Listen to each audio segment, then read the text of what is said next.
ਸਤਿ ਸ਼੍ਰੀ ਅਕਾਲ। ਤੁਸੀਂ ਵੇਖ ਰਹੇ ਹੋ ਟੀਵੀ ਪੰਜਾਬ ਤੇ ਮੈਂ ਹਾਂ ਤੁਹਾਡੇ ਨਾਲ ਇੰਦਰਪ੍ਰੀਤ ਕੌਰ ਪੰਨੂ ਲੈ ਕੇ ਹਾਜ਼ਰ ਹਾਂ ਪ੍ਰੋਗਰਾਮ ਕੈਨੇਡਾ ਨਾਓ, ਜਿੱਥੇ ਗੱਲਬਾਤ तमाम ਉਹਨਾਂ ਖਬਰਾਂ ਦੀ ਕਰਾਂਗੇ ਜਿਹੜੀਆਂ ਕੈਨੇਡਾ ਦੇ ਵਿੱਚ ਅੱਜ ਖਾਸ ਰਹੀਆਂ। ਗੱਲ ਸਿਆਸਤ ਦੀ ਵੀ ਹੋਵੇਗੀ, ਨਾਲ ਹੀ ਗੱਲ ਕਰਾਂਗੇ ਜੋ ਅੱਜ ਹੋਰ ਵੱਡੇ ਕੈਨੇਡਾ ਦੇ ਵਿੱਚ ਐਲਾਨ ਹੋਏ ਨੇ। ਵਿਚਾਰ ਚਰਚਾ ਕਰਾਂਗੇ ਆਪਣੇ ਸਹਿਯੋਗੀ ਮਨਦੀਪ ਸਿੰਘ ਟੁੱਟ ਦੇ ਨਾਲ। ਸੋ ਮਨਦੀਪ ਜੀ, ਸਭ ਤੋਂ ਪਹਿਲਾਂ ਤੁਹਾਡਾ ਬਹੁਤ-ਬਹੁਤ ਸਵਾਗਤ ਹੈ। ਜੀ ਬਹੁਤ-ਬਹੁਤ ਧੰਨਵਾਦ ਇੰਦਰਪ੍ਰੀਤ ਜੀ। ਜੀ ਸੋ ਮਨਦੀਪ ਜੀ, ਸਭ ਤੋਂ ਪਹਿਲਾਂ ਗੱਲ ਅਸੀਂ ਸਿਆਸਤ ਦੀ ਹੀ ਕਰ ਲੈਂਦੇ ਹਾਂ। ਸਰਗਰਮੀਆਂ ਰੋਜ਼ਾਨਾ ਸਾਨੂੰ ਤੇਜ਼ ਨਜ਼ਰ ਆ ਰਹੀਆਂ ਨੇ। ਪ੍ਰਧਾਨ ਮੰਤਰੀ ਜਸਟਿਨ ਟਰੂਡੋ ਵੱਲੋਂ ਅੱਜ ਫੈਡਰਲ ਵੈਕਸੀਨ ਪਾਸਪੋਰਟ ਸਿਸਟਮ ਸੰਬੰਧੀ ਜਾਣਕਾਰੀ ਦਿੱਤੀ ਗਈ ਹੈ, ਜਿੱਥੇ ਉਹਨਾਂ ਦਾ ਕਹਿਣਾ ਹੈ ਕਿ ਜੇਕਰ ਕੈਨੇਡਾ ਦੇ ਵਿੱਚ ਦੁਬਾਰਾ ਉਹਨਾਂ ਦੀ ਸਰਕਾਰ ਬਣਦੀ ਹੈ ਤਾਂ ਉਹਨਾਂ ਵੱਲੋਂ ਇਸ ਯੋਜਨਾ ਸੰਬੰਧੀ ਜਿਹੜਾ ਐਲਾਨ ਹੈ ਜਾਣਕਾਰੀ ਦਿੱਤੀ ਜਾਵੇਗੀ। ਇਸ ਜਿਹੜਾ ਐਲਾਨ ਪ੍ਰਧਾਨ ਮੰਤਰੀ ਵੱਲੋਂ ਕੀਤਾ ਗਿਆ, ਇਸ ਨੂੰ ਕਿਸ ਤਰ੍ਹਾਂ ਦੇਖਦੇ ਹੋ? ਜੀ ਬਿਲਕੁਲ ਇੰਦਰਪ੍ਰੀਤ, ਕਿਉਂਕਿ ਕੈਨੇਡਾ ਦੇ ਵਿੱਚ ਅਸੀਂ ਦੇਖਿਆ ਕਿ ਵੈਕਸੀਨ ਨੂੰ ਲੈ ਕੇ ਜਿਹੜਾ ਕਾਫੀ ਉਤਸ਼ਾਹ ਸੀ ਲੋਕਾਂ ਦੇ ਵਿੱਚ, ਔਰ ਜਦੋਂ ਵੈਕਸੀਨ ਅਵੇਲੇਬਲ ਹੋਈ ਤਾਂ ਬਹੁਤਾ ਜ਼ੋਰ ਲਾਏ ਬਿਨਾਂ 80% ਦੇ ਕਰੀਬ ਲੋਕਾਂ ਨੇ ਜਿਹੜੀ ਆਪਣੇ ਆਪ ਵੈਕਸੀਨ ਜਿਹੜੀ ਸੀ ਉਹ ਲਗਵਾ ਲਈ। ਤੇ ਹੁਣ ਜਿਹੜੇ ਬਾਕੀ ਦੇ 20% ਲੋਕ ਬਚੇ ਨੇ, ਉਹਨਾਂ ਨੂੰ ਵੱਖ-ਵੱਖ ਸੂਬਿਆਂ ਵੱਲੋਂ ਕਈ ਤਰੀਕੇ ਤੇ ਜਿਹੜੇ ਉਹ ਲਾਲਚ ਵੀ ਦਿੱਤੇ ਜਾ ਰਹੇ ਨੇ, ਔਰ ਇਹ ਵੀ ਅਸੀਂ ਕਹਿ ਸਕਦੇ ਹਾਂ ਕਿ ਸਖਤੀ ਵੀ ਕੀਤੀ ਜਾ ਰਹੀ ਹੈ। ਆਉਣ ਵਾਲੀ ਆਪਾਂ ਖਬਰਾਂ ਦੇ ਵਿੱਚ ਉਹਨਾਂ ਦੀ ਚਰਚਾ ਵੀ ਕਰਾਂਗੇ। ਪਰ ਜੇਕਰ ਅਸੀਂ ਜਸਟਿਨ ਟਰੂਡੋ ਉਹਨਾਂ ਦੀ ਗੱਲ ਕਰੀਏ ਤਾਂ ਹੁਣ ਉਹ ਕਹਿ ਰਿਹਾ ਕਿ ਜਿਹੜੇ ਵੱਖ-ਵੱਖ ਪ੍ਰੋਵਿੰਸਸ ਨੇ ਆਪਣੇ ਪੱਧਰ ਉੱਤੇ, ਖਾਸ ਕਰਕੇ ਹੱਲੇ ਤਾਂ 3 ਜਿਹੜੀਆਂ ਸੂਬੇ ਨੇ, ਪ੍ਰੋਵਿੰਸਸ ਨੇ, ਉਹਨਾਂ ਨੇ ਸਿਸਟਮ ਲਾਗੂ ਕੀਤਾ, ਐਲਾਨ ਕੀਤਾ, ਜਿਹਦੇ ਵਿੱਚ ਕਿਊਬਿਕ 'ਚ ਲਾਗੂ ਹੋ ਚੁੱਕਿਆ। 13 ਸਤੰਬਰ ਤੋਂ BC 'ਚ ਲਾਗੂ ਹੋਵੇਗਾ ਤੇ ਦੂਜੇ ਪਾਸੇ ਅੰਟਾਰੀਓ ਨੇ ਐਲਾਨ ਕਰ ਦਿੱਤਾ 22 ਸਤੰਬਰ ਤੋਂ ਉੱਥੇ ਲਾਗੂ ਹੋਵੇਗਾ।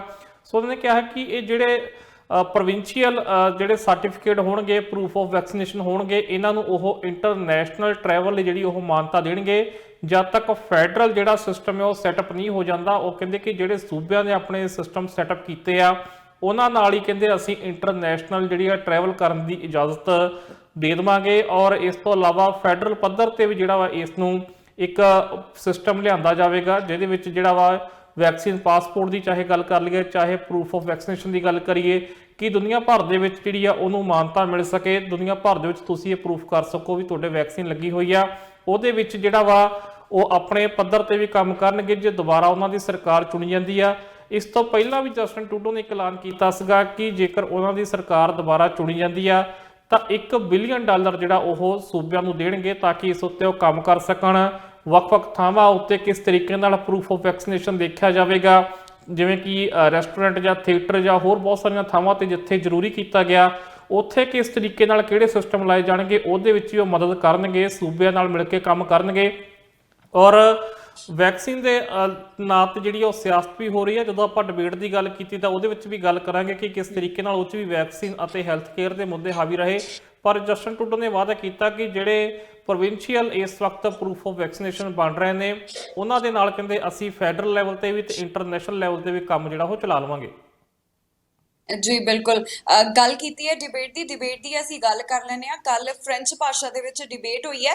ਸਿਆਸੀ ਲੀਡਰ ਇੱਕ ਦੂਸਰੇ ਸਾਹਮਣੇ ਨਜ਼ਰ ਆਏ ਨੇ। ਕਾਫੀ ਗੱਲਾਂ ਜਿਹੜੀਆਂ ਨੇ ਉਹਨਾਂ ਵੱਲੋਂ ਇੱਕ ਦੂਸਰੇ ਦੇ ਖਿਲਾਫ ਚੁੱਕੀਆਂ ਗਈਆਂ ਨੇ। ਸੋ ਕਿਸ ਤਰ੍ਹਾਂ ਦਾ ਇਹ ਪੂਰਾ ਡਿਬੇਟ ਦੇ ਵਿੱਚ ਮੁੱਦੇ ਜਿਹੜੇ ਚੁੱਕੇ ਗਏ, ਇਸ ਨੂੰ ਕਿਸ ਤਰ੍ਹਾਂ ਦੇਖਦੇ ਹੋ ਤੇ ਕਿਹੜੇ ਮੁੱਦਿਆਂ ਦੇ ਉੱਪਰ ਖਾਸ ਤੌਰ ਦੇ ਉੱਪਰ ਜਿਹੜਾ ਜ਼ਿਕਰ ਇਸ ਡਿਬੇਟ ਦੇ ਵਿੱਚ ਕੀਤਾ ਗਿਆ? ਜੀ ਬਿਲਕੁਲ, ਪਹਿਲੀ ਡਿਬੇਟ ਸੀ ਇਹ ਇਲੈਕਸ਼ਨ ਦੇ ਵਿੱਚ, ਔਰ ਖਾਸ ਕਰਕੇ ਜੇਕਰ ਅਸੀਂ ਕੰਜ਼ਰਵੇਟਿਵ ਲੀਡਰ ਐਰਨ ਅਟੂਲ ਦੀ ਗੱਲ ਕਰੀਏ ਤਾਂ ਉਹਨਾਂ ਦੀ ਇਹ ਪਹਿਲੀ ਡਿਬੇਟ ਸੀ। ਇਹਨਾਂ ਲੀਡਰਾਂ 'ਚ ਉਹੀ ਨਵੇਂ ਸੀਗੇ, ਕਿਉਂਕਿ ਪਿਛਲੇ ਇਲੈਕਸ਼ਨਾਂ 'ਚ ਬਾਕੀ ਦੇ 3 ਲੀਡਰ ਜਿਹੜੇ ਉਹ ਇੱਕ ਦੂਜੇ ਦੇ ਆਮਣੇ ਸਾਹਮਣੇ ਆਉਂਦੇ ਰਹੇ ਨੇ। ਐਂਡਰੂ ਸ਼ੀਰ ਜਿਹੜੇ ਉਦੋਂ ਕੰਜ਼ਰਵੇਟਿਵ ਦੇ ਲੀਡਰ ਸੀਗੇ, ਉਸ ਤੋਂ ਬਾਅਦ ਹੁਣ ਐਰਨ ਅਟੂਲ ਲੀਡਰ ਬਣੇ ਨੇ ਤੇ ਉਹ ਇਸ ਡਿਬੇਟ 'ਚ ਸ਼ਾਮਲ ਹੋਏ। ਸੋ ਸਭ ਤੋਂ ਪਹਿਲਾਂ ਤਾਂ ਇਹੀ ਇੱਕ ਨਿਸ਼ਾਨਾ ਜਸਟਿਨ ਟਰੂਡੋ ਉੱਤੇ ਸਾਧਿਆ ਗਿਆ। ਇਹ ਤਾਂ ਸੁਭਾਵਿਕ ਸੀ ਕਿ ਹੈਲਥ ਕੇਅਰ ਉੱਤੇ ਗੱਲ ਹੋਵੇਗੀ, ਵੈਕਸੀਨੇਸ਼ਨ ਤੇ ਗੱਲ ਹੋਵੇਗੀ, ਹੋਰ ਵੀ ਕਈ ਮੁੱਦਿਆਂ ਉੱਤੇ ਗੱਲਬਾਤ ਹੋਈ, ਪਰ ਜਿਹੜਾ ਇੱਕ ਸਾਂਝੇ ਤੌਰ ਤੇ ਇੱਕ ਨਿਸ਼ਾਨਾ ਜਸਟਿਨ ਟਰੂਡੋ ਉੱਤੇ ਥਾਪਿਆ ਗਿਆ ਉਹ ਇਹ ਥਾਪਿਆ ਗਿਆ ਕਿ ਉਹਨਾਂ ਨੇ ਇਸ ਮੁੱਦੇ ਉੱਤੇ, ਇਸ ਸਮੇਂ ਉੱਤੇ ਜਿਹੜੀਆਂ ਇਲੈਕਸ਼ਨ ਕਰਾਈਆਂ ਨੇ ਉਹ ਨਹੀਂ ਕਰਵਾਈਆਂ ਜਾਣੀਆਂ ਚਾਹੀਦੀਆਂ ਸੀ। ਇਹ ਬਿਲਕੁਲ ਗੈਰ ਜ਼ਰੂਰੀ ਚੋਣਾਂ ਨੇ ਜੋ ਕੈਨੇਡਾ ਦੇ ਲੋਕਾਂ ਉੱਤੇ ਥੋਪੀਆਂ ਗਈਆਂ ਨੇ। ਜਗਮੀਤ ਸਿੰਘ ਨੇ ਵੀ ਇਹੀ ਸਵਾਲ ਕੀਤਾ ਕਿ ਜੇਕਰ ਇਸ ਵਕਤ ਮੈਜੋਰਟੀ ਲਿਬਰਲ ਪਾਰਟੀ ਨੂੰ ਮਿਲਦੀ ਹੈ ਤਾਂ ਕਹਿੰਦੇ ਵੀ ਇਹਦਾ ਲੋਕਾਂ ਨੂੰ ਕੀ ਫਾਇਦਾ ਹੋਵੇਗਾ, ਜਦਕਿ ਪਹਿਲਾਂ ਹੀ ਲਿਬਰਲ ਪਾਰਟੀ ਦੀ ਸਰਕਾਰ ਚੱਲ ਰਹੀ ਸੀ। ਉਹ ਕਹਿੰਦੇ ਲੋਕਾਂ ਲਈ ਕੋਈ ਫਾਇਦਾ ਨਹੀਂ ਹੋਵੇਗਾ। ਉਹਨਾਂ ਨੂੰ ਜਿਹੜਾ ਸੀ ਜਸਟਿਨ ਟਰੂਡੋ ਨੂੰ ਜਗਮੀਤ ਸਿੰਘ ਨੇ ਮਤਲਬ ਵੀ ਦੱਸਿਆ ਤੇ ਇਹਦੇ ਨਾਲ ਹੀ ਐਰਨ ਅਟੂਲ ਨੇ ਵੀ ਇਹ ਸਵਾਲ ਕੀਤਾ ਕਿ ਜਦੋਂ ਚੌਥੀ ਵੇਵ ਚੱਲ ਰਹੀ ਆ ਤੇ ਉਹਦੇ ਮਿਡਲ ਦੇ ਵਿੱਚ ਜਸਟਿਨ ਟਰੂਡੋ ਲੋਕਾਂ ਨੂੰ ਕਿਵੇਂ ਵੋਟ ਪਾਉਣ ਲਈ ਜਿਹੜਾ ਉਹ ਧੱਕ ਸਕਦੇ ਨੇ। ਤਾਂ ਇਹਦੇ ਜਵਾਬ ਦੇ ਵਿੱਚ ਜਸਟਿਨ ਟਰੂਡੋ ਨੇ ਕਿਹਾ ਕਿ ਇਸ ਵਕਤ ਜਿਹੜੀ ਚੌਥੀ ਵੇਵ ਚੱਲ ਰਹੀ ਆ ਇਹ ਉਹਨਾਂ ਲੋਕਾਂ ਲਈ ਆ ਜਿਨ੍ਹਾਂ ਨੇ ਵੈਕਸੀਨ ਨਹੀਂ ਲਵਾਈ ਆ ਤੇ ਕਹਿੰਦੇ ਪੂਰੇ ਕੈਨੇਡਾ ਵਿੱਚ ਉਹ ਲੋਕ ਸਿਰਫ 20% ਨੇ ਅਤੇ 80% ਲੋਕ ਜਿਹੜੇ ਉਹ ਵੈਕਸੀਨੇਸ਼ਨ ਜਿਹੜੀ ਉਹ ਲਵਾ ਚੁੱਕੇ ਨੇ ਔਰ ਦੂਜੇ ਟੀਕੇ ਦੀ ਵੀ ਉਹ ਗੱਲ ਕਰ ਰਹੇ ਸੀ ਕਿ ਲਗਭਗ 80% ਦੇ ਕਰੀਬ ਜਿਹੜੀ ਆ ਗਿਣਤੀ ਪਹੁੰਚਣ ਵਾਲੀ ਆ। ਉਹ ਕਹਿੰਦੇ ਵੀ ਅਸੀਂ ਇਹਨਾਂ 20% ਲੋਕਾਂ ਦੇ ਜੋ ਕਿਸੇ ਦੀ ਪਰਵਾਹ ਨਹੀਂ ਕਰ ਰਹੇ ਤੇ ਵੈਕਸੀਨੇਸ਼ਨ ਨਹੀਂ ਲਵਾ ਰਹੇ, ਕਹਿੰਦੇ ਅਸੀਂ ਉਹਨਾਂ ਕਰਕੇ ਆਪਣੀ ਡੈਮੋਕ੍ਰੇਸੀ ਜਿਹੜੀ ਉਹ ਖੜੀ ਨਹੀਂ ਕਰ ਸਕਦੇ। ਸੋ ਆਪੋ ਆਪਣੇ ਤਰਕ ਦੇ ਹਿਸਾਬ ਨਾਲ ਉਹਨਾਂ ਨੇ ਜਿਹੜੇ ਸੀ ਉਹ ਜਵਾਬ ਦਿੱਤੇ। ਨਾਲ ਹੀ ਉਹਨਾਂ ਨੇ ਇਹ ਵੀ ਕਿਹਾ ਕਿ ਅੱਗੇ ਜਿਹੜਾ ਔਖਾ ਸਮਾਂ ਹੁਣ ਆਉਣ ਵਾਲਾ ਆ, ਸੋ ਕੈਨੇਡਾ ਨੂੰ ਇੱਕ ਜਿਹੜੀ ਆ ਮਜ਼ਬੂਤ ਸਰਕਾਰ ਦੀ ਲੋੜ ਆ ਤੇ ਇਸੇ ਤਰੀਕੇ ਨਾਲ ਕਹਿੰਦੇ ਅਸੀਂ ਮਜ਼ਬੂਤ ਸਰਕਾਰ ਜਿਹੜੀ ਉਹ ਬਣਾ ਸਕਦੇ ਸੀ ਕਿ ਇੱਕ ਵਾਰੀ ਚੋਣਾਂ ਹੁੰਦੀਆਂ, ਇੱਕ ਵਾਰੀ ਦੁਬਾਰਾ ਅਸੀਂ ਮੈਂਡੇਟ ਲੈਂਦੇ ਲੋਕਾਂ ਤੋਂ ਤੇ ਉਸ ਤੋਂ ਬਾਅਦ ਕਰਦੇ। ਸੋ ਇਸ ਤੋਂ ਬਾਅਦ ਫਿਰ ਹੈਲਥ ਕੇਅਰ ਤੇ ਵੀ ਗੱਲ ਹੋਈ, ਵੈਕਸੀਨੇਸ਼ਨ ਤੇ ਵੀ ਗੱਲ ਹੋਈ ਔਰ ਜਸਟਿਨ ਟਰੂਡੋ ਨੇ ਨਿਸ਼ਾਨਾ ਸਾਧਿਆ ਕਿ ਕੰਜ਼ਰਵੇਟਿਵ ਲੀਡਰ ਜਿਹੜੇ ਆ ਉਹ ਆਪਣੇ ਉਮੀਦਵਾਰਾਂ ਨੂੰ ਹੀ ਜਦ ਵੈਕਸੀਨੇਟ ਨਹੀਂ ਕਰ ਸਕੇ ਤਾਂ ਫਿਰ ਹੋਰਨਾਂ ਲੋਕਾਂ ਲਈ ਕਿਵੇਂ ਉਹ ਜ਼ਰੂਰੀ ਕਰਨਗੇ। ਸੋ ਇਹਦੇ ਵਿੱਚ ਜ਼ਿਕਰ ਜਿਹੜਾ ਸੀ ਉਹ ਅਲਬਰਟਾ ਦੇ ਪ੍ਰੀਮੀਅਰ ਦਾ ਵੀ ਹੈ ਜਿਨ੍ਹਾਂ ਨੇ ਪ੍ਰੂਫ ਆਫ ਵੈਕਸੀਨੇਸ਼ਨ ਦੀ ਹਲੇ ਤੱਕ ਗੱਲ ਨਹੀਂ ਕੀਤੀ ਆ, ਮੈਂਡੇਟਰੀ ਵੈਕਸੀਨੇਸ਼ਨ ਦੀ ਗੱਲ ਨਹੀਂ ਕੀਤੀ ਆ, ਪਰ ਇੱਕ ਹੋਰ ਕਦਮ ਚੁੱਕਿਆ ਉਹਨਾਂ ਨੇ ਜਿਹੜਾ $100 ਹਰ ਵਿਅਕਤੀ ਨੂੰ ਦੇਣ ਦਾ ਜੇ ਉਹਨਾਂ ਨੇ ਵੈਕਸੀਨ ਲਵਾਈ ਹੋਵੇਗੀ। ਸੋ ਉਹਦੀ ਗੱਲ ਵੀ ਆਪਾਂ ਅੱਗੇ ਜਾ ਕੇ ਕਰਾਂਗੇ, ਪਰ ਉਹਨਾਂ ਨੇ ਕਿਹਾ ਕਿ ਫਿਰ ਇਸ ਤਰੀਕੇ ਨਾਲ ਤੁਸੀਂ ਜਿਹੜਾ ਅੱਗੇ ਜਾ ਕੇ ਗੱਲਾਂ ਤੁਹਾਨੂੰ ਕਰਨੀਆਂ ਪੈਣਗੀਆਂ ਜੇਕਰ ਤੁਸੀਂ ਵੈਕਸੀਨ ਜਿਹੜੀ ਆ ਮੈਂਡੇਟਰੀ ਨਹੀਂ ਕਰਦੇ। ਸੋ ਇਸ ਤਰੀਕੇ ਨਾਲ ਡਿਬੇਟ ਜਿਹੜੀ ਸੀ ਉਹ ਕਾਫੀ ਗਰਮ ਰਹੀ, ਪਰ ਪਹਿਲੀ ਡਿਬੇਟ ਸੀਗੀ। ਹੁਣ ਇਹਦਾ ਅਸਰ ਕੀ ਹੁੰਦਾ ਆ, ਕਿੰਨਾ ਕੁ ਲੋਕ ਇਹ ਤੋਂ ਕਿਹੜੇ ਲੀਡਰ ਤੋਂ ਪ੍ਰਭਾਵਿਤ ਹੁੰਦੇ ਆ, ਆਉਣ ਵਾਲੇ 2-4 ਦਿਨ 'ਚ ਪਤਾ ਲੱਗੇਗਾ। ਪਰ ਉਨੇ ਚਿਰ 'ਚ ਅਗਲੀਆਂ 2 ਡਿਬੇਟਾਂ ਵੀ ਆ ਰਹੀਆਂ ਨੇ। ਸੋ ਇਹ ਡਿਬੇਟਾਂ ਜਿਹੜੀਆਂ ਜ਼ਰੂਰ ਮਹੱਤਵਪੂਰਨ ਰਹਿਣਗੀਆਂ ਜਿਸ ਤੋਂ ਬਾਅਦ ਲੋਕ ਆਪਣਾ ਮਨ ਬਣਾਉਣਗੇ ਕਿ ਅਸੀਂ ਵੋਟ ਕਿਸ ਨੂੰ ਕਰਨੀ ਹੈ। ਹਾਲਾਂਕਿ ਇਹ ਜਿਹੜੀ ਡਿਬੇਟ ਸੀ ਇਹ ਫ੍ਰੈਂਚ ਦੇ ਵਿੱਚ ਸੀ, ਅਗਲੀ ਜਿਹੜੀ ਡਿਬੇਟ ਹੈ ਇੱਕ ਫ੍ਰੈਂਚ ਵਿੱਚ ਹੋਣੀ ਹੈ ਤੇ ਫਿਰ ਇੱਕ ਇੰਗਲਿਸ਼ ਦੇ ਵਿੱਚ ਹੋਣੀ ਹੈ ਜਿਨ੍ਹਾਂ ਦਾ ਵੱਖ-ਵੱਖ ਭਾਸ਼ਾਵਾਂ ਵਿੱਚ ਜਿਹੜਾ ਉਹ ਪ੍ਰਸਾਰਣ ਵੀ ਹੋਵੇਗਾ। ਸੋ ਦੇਖਦੇ ਹਾਂ ਕਿ ਅਗਲੀਆਂ ਡਿਬੇਟਸ ਦੇ ਵਿੱਚ ਕੀ ਬਣਦਾ। ਪਰ ਕੱਲ ਵਾਲੀ ਜਿਹੜੀ 2 ਘੰਟੇ ਦੀ ਡਿਬੇਟ ਸੀ ਜੋ ਇੱਕ ਨਿੱਜੀ ਚੈਨਲ ਵੱਲੋਂ ਕਰਵਾਈ ਗਈ ਸੀ ਉਹ ਕਾਫੀ ਦਿਲਚਸਪ ਰਹੀ ਤੇ ਜੰਮ ਕੇ ਅਸੀਂ ਕਹਿ ਸਕਦੇ ਹਾਂ ਕਿ ਲੀਡਰ ਇੱਕ ਦੂਜੇ ਤੇ ਬਰਸੇ ਜੀ। ਪਰ ਇਸ ਦੌਰਾਨ ਕੰਜ਼ਰਵੇਟਿਵ ਪਾਰਟੀ ਦੇ ਲੀਡਰ ਵੱਲੋਂ ਗਨ ਬੈਨ ਦੀ ਵੀ ਗੱਲ ਕੀਤੀ ਗਈ ਹੈ।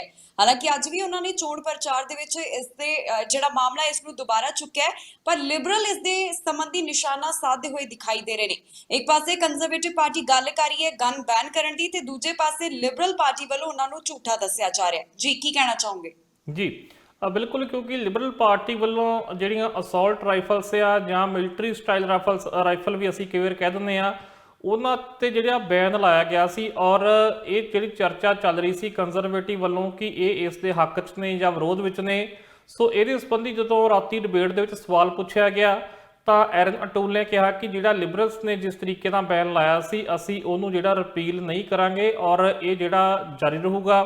ਜਦਕਿ ਜੇਕਰ ਅਸੀਂ ਕਿਉਂਕਿ ਉਸ ਤੋਂ ਬਾਅਦ ਫਿਰ ਮੀਡੀਆ ਨੇ ਐਰਨ ਅਟੂਲ ਹੋਣਾ ਦਾ ਜਾਂ ਕੰਜ਼ਰਵੇਟਿਵ ਪਾਰਟੀ ਦਾ ਜਿਹੜਾ ਪਲੇਟਫਾਰਮ ਆ, ਪਾਰਟੀ ਪਲੇਟਫਾਰਮ ਆ, ਉਹਨੂੰ ਕੱਢ ਲਿਆ ਔਰ ਉਹਦੇ ਵਿੱਚ ਇਹ ਲਿਖਿਆ ਗਿਆ ਸੀ ਕਿ ਜਿਹੜਾ ਗਨ ਬੈਨ ਦਾ ਜਿਹੜਾ ਇਸ ਵਕਤ ਐਕਟ ਆ ਫਾਇਰ ਐਕਟ ਜਿਹੜਾ ਆ ਫਾਇਰ ਆਰਮਸ ਐਕਟ, ਓਕੇ।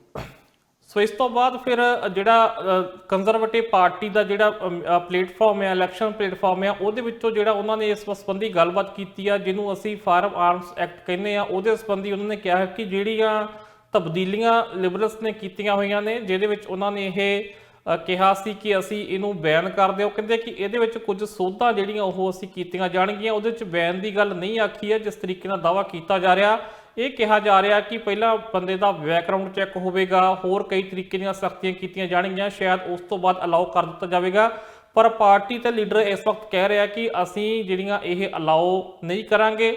ਸੋ ਇਸ ਕਰਕੇ ਸਭ ਤੋਂ ਪਹਿਲਾਂ ਅੱਜ ਜਿਹੜੇ ਲਿਬਰਲ ਦੇ ਸਰਕਾਰ ਦੇ ਵਿੱਚ, ਟਰੂਡੋ ਸਰਕਾਰ ਦੇ ਵਿੱਚ ਸੇਫਟੀ ਮਿਨਿਸਟਰ ਸੀਗੇ ਬਿਲ ਬਲੇਅਰ, ਉਹਨਾਂ ਨੇ ਪਹਿਲਾਂ ਹਮਲਾ ਬੋਲਿਆ, ਸਿਆਸੀ ਹਮਲਾ, ਤੇ ਉਸ ਤੋਂ ਬਾਅਦ ਲਗਾਤਾਰ ਹੁਣ ਜਿਹੜੇ ਬਾਕੀ ਉਮੀਦਵਾਰ ਹੈ ਉਹ ਵੀ ਆਪਣੇ ਸੋਸ਼ਲ ਮੀਡੀਆ ਤੇ ਇਸ ਸੰਬੰਧੀ ਕਹਿ ਰਿਹਾ ਕਿ ਐਰਨ ਅਟੂਲ ਇਸ ਸੰਬੰਧੀ ਝੂਠ ਬੋਲ ਰਹੇ ਨੇ, ਉਹ ਗਨ ਲੌਬੀ ਦੇ ਜਿਹੜੇ ਅੰਡਰ ਕੰਮ ਕਰ ਰਹੇ ਨੇ। ਪਰ ਉਹਨਾਂ ਨੇ ਡਿਬੇਟ ਦੇ ਵਿੱਚ ਰਾਤੀ ਝੂਠ ਬੋਲਿਆ ਪਰ ਉਹਨਾਂ ਦਾ ਜਿਹੜਾ ਪਲੇਟਫਾਰਮ ਆ ਉਹ ਸੱਚ ਬੋਲ ਰਿਹਾ।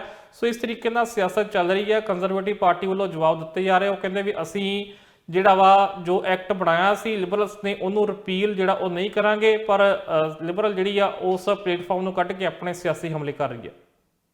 ਜੀ ਸੋ ਜਿਹੜੀ ਅਗਲੀ ਖਬਰ ਹੈ ਨਾ ਉਹ ਯਾਤਰੀਆਂ ਦੇ ਨਾਲ ਜੁੜੀ ਹੋਈ ਹੈ।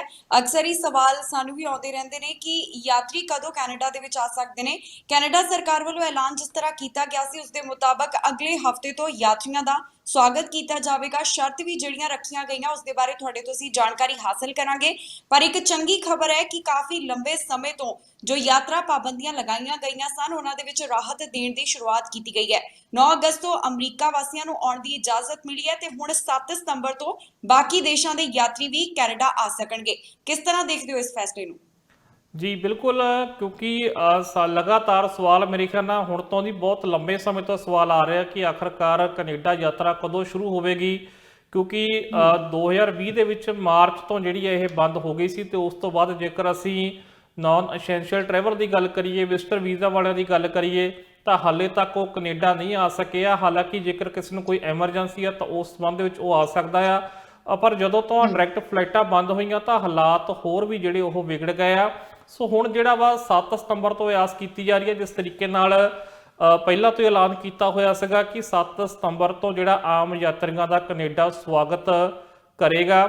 ਸੋ ਜੇਕਰ ਕਿਸੇ ਵਿਅਕਤੀ ਨੇ ਵੈਕਸੀਨੇਸ਼ਨ ਜਿਹੜੀ ਉਹ ਹੋਈ ਹੈ, ਉਹਦੀ ਦੋਵੇਂ ਟੀਕੇ ਲੱਗੇ ਹੋਏ ਆ, ਤਾਂ ਉਹ ਕੈਨੇਡਾ ਜਿਹੜਾ ਆਉਣ ਦੀ ਜਿਹੜੀ ਯੋਗਤਾ ਰੱਖੇਗਾ।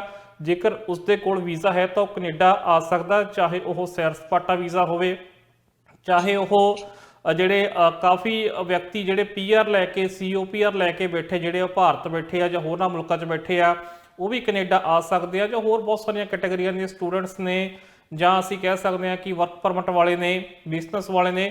ਸੋ ਸਾਰੇ ਵਿਅਕਤੀ ਜਿਹੜੇ ਆ ਹੁਣ ਉਹ ਕੈਨੇਡਾ ਆ ਸਕਦੇ ਆ। ਪਰ ਜੇਕਰ ਅਸੀਂ ਖਾਸ ਤੌਰ ਤੇ ਗੱਲ ਕਰੀਏ ਪੰਜਾਬੀਆਂ ਦੀ ਜਾਂ ਇੰਡੀਅਨਸ ਦੀ, ਜਿਹੜੇ ਭਾਰਤ ਤੋਂ ਜਿੱਦਾਂ ਲੋਕਾਂ ਨੇ ਆਉਣਾ ਆ, ਉਹਨਾਂ ਲਈ ਹਾਲੇ ਵੀ ਹਾਲਾਤ ਜਿਹੜੇ ਉਹ ਬਹੁਤੇ ਸੁਖਾਵੇਂ ਨਹੀਂ ਗਏ, ਕਿਉਂਕਿ ਡਾਇਰੈਕਟ ਫਲਾਈਟਾਂ ਜਿਹੜੀਆਂ ਉਹ ਫਿਲਹਾਲ 21 ਸਤੰਬਰ ਤੱਕ ਬੰਦ ਨੇ।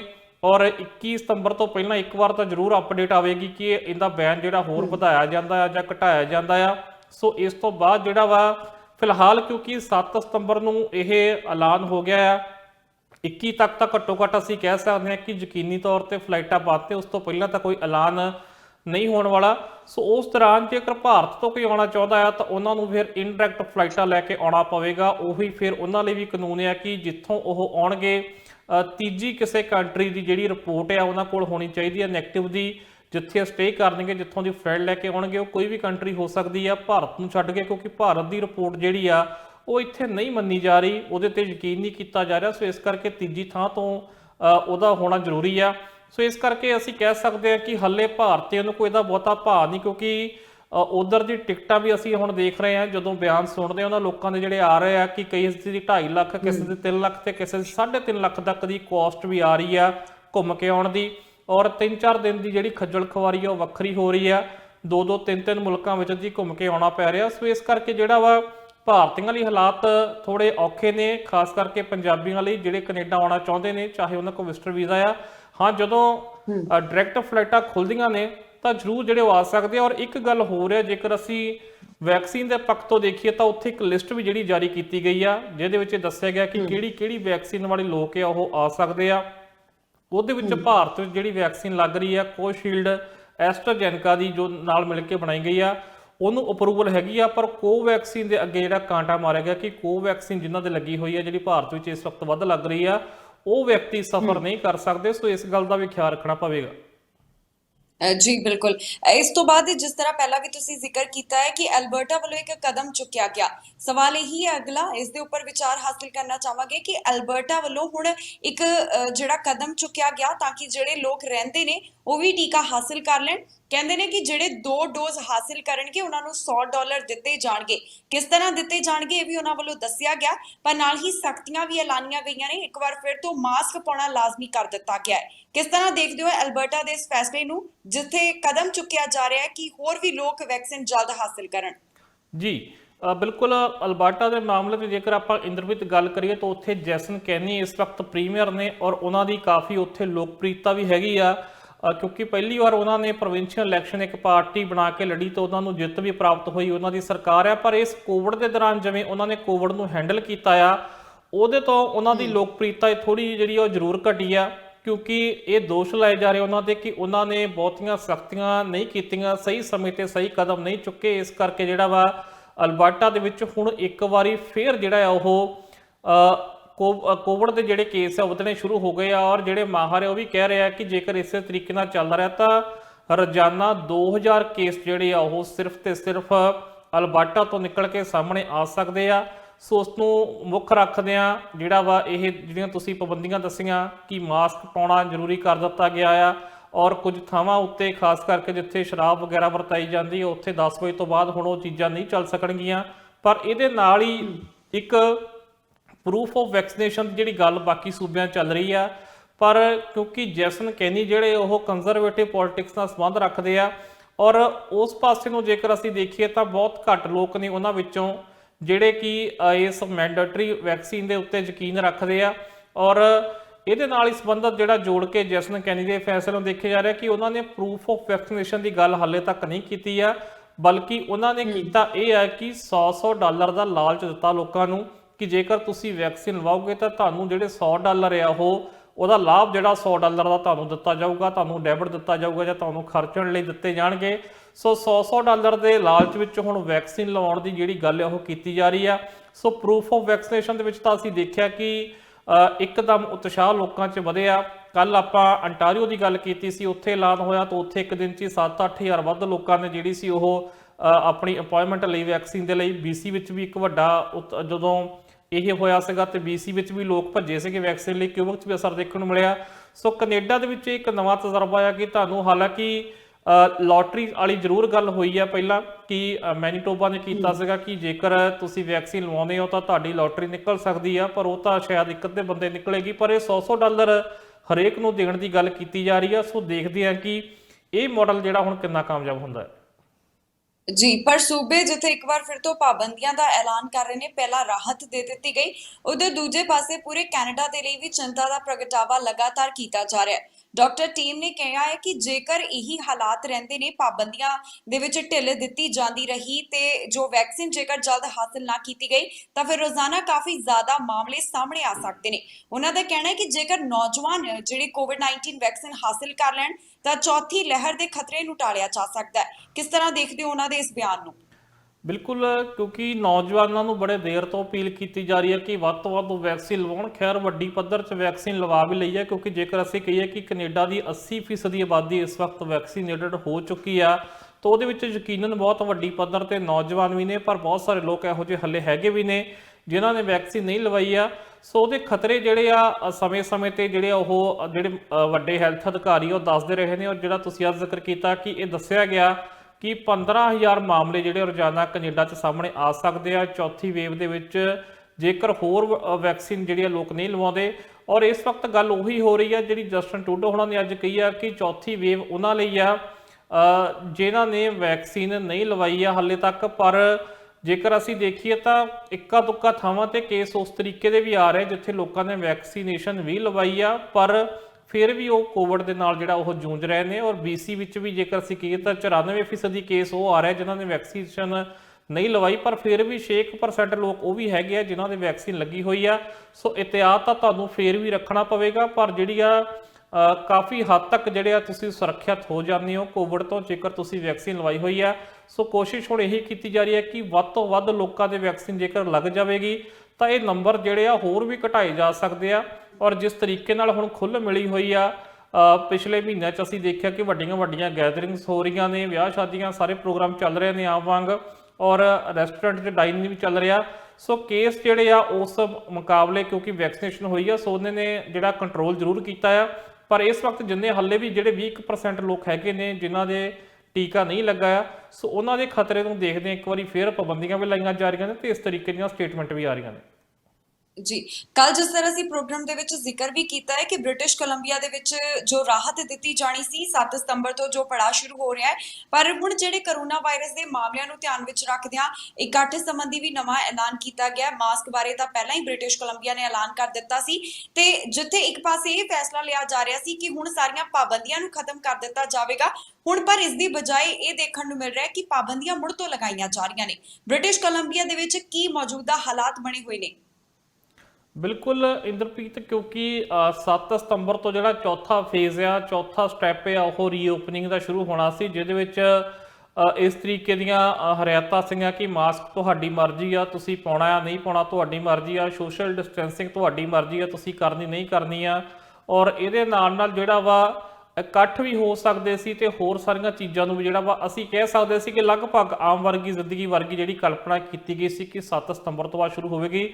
ਪਰ 7 ਸਤੰਬਰ ਆਉਣ ਤੋਂ ਪਹਿਲਾਂ ਹੀ ਇੰਨੇ ਜ਼ਿਆਦਾ ਕੇਸ ਵੱਧ ਗਏ ਨੇ BC ਵਿੱਚ ਕਿ ਉਸ ਤੋਂ ਪਹਿਲਾਂ ਹੀ ਜਿਹੜਾ ਵਾ 2 ਹਫ਼ਤੇ ਲਗਭਗ ਪਹਿਲਾਂ ਜਿਹੜਾ ਵਾ ਮਾਸਕ ਮੈਂਡੇਟਰੀ ਜਿਹੜਾ ਉਹ ਕਰਨਾ ਪਿਆ। ਸੋ ਹੁਣ ਮਾਸਕ ਮੈਂਡੇਟਰੀ ਕਰਨ ਤੋਂ ਬਾਅਦ ਵੀ ਜਦੋਂ ਹਲੇ ਕੇਸ ਆ ਰਹੇ ਨੇ ਸਾਹਮਣੇ, ਸੋ ਅਸੀਂ ਪੂਰੀ ਸੂਚੀ ਵੀ ਅੱਜ ਦਰਸ਼ਕਾਂ ਨਾਲ ਸਾਂਝੀ ਕਰ ਦੇਵਾਂਗੇ ਕਿ BC 'ਚ ਕਿਹੜੇ ਇਲਾਕੇ 'ਚੋਂ ਕਿੰਨੇ ਕੇਸ ਆਏ ਨੇ।